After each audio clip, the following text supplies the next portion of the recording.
It's August 2026 and I'm making this video about a month before the Jewish New Year. Now, the Jewish New Year is known as the Feast of Trumpets, and for Christians interested in the Old Testament and Jewish roots of their faith, this is the season that they expect the rapture or the catching up of the church to take place.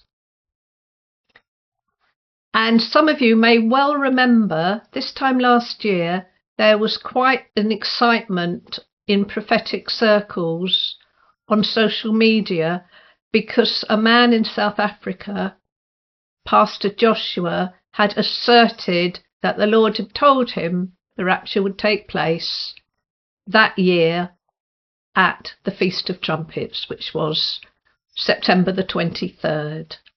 And there are reports of people taking that message very, very seriously, giving up their homes and their vehicles and their jobs, taking their children off school, going off to secluded places in a group. And I had a few people approach me and ask me whether I thought that the rapture of the church would take place on that date. Now, I was able to say no, I don't think that's going to happen. And the reason for me having that confidence was the research I'd been doing all year in preparation for a book, which at that time I was just finishing off. So I was finishing it off this time last year. And this is the book. And the book is called Examining the End Times Calendar and Waiting for the Lord. And there's another group of people who I think would benefit from the book, and that is Christians who wake up every morning and say to themselves, oh, the rapture might happen today. Or they might go to sleep and think, oh, it will happen maybe while I'm asleep. So you might want to know, what is it that I've written about that would particularly benefit these two groups of people?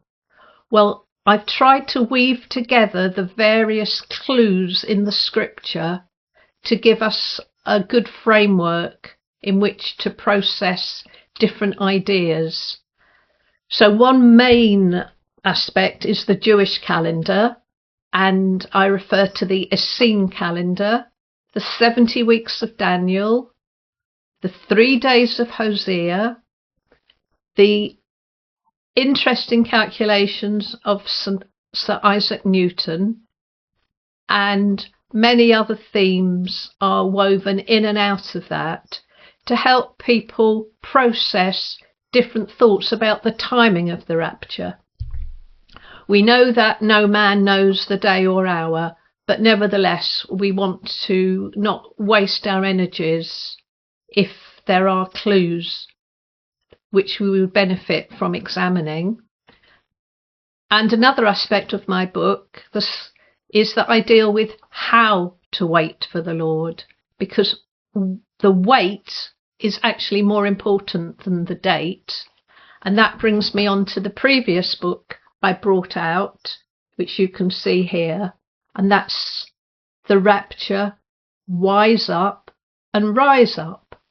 And that goes into more details about how we await this great event. So we can enjoy the Feast of Trumpets year by year, and perhaps that will be the day upon which, at some date known only to the Lord, he will come and rescue his church before the tribulation that's ahead. Thank you.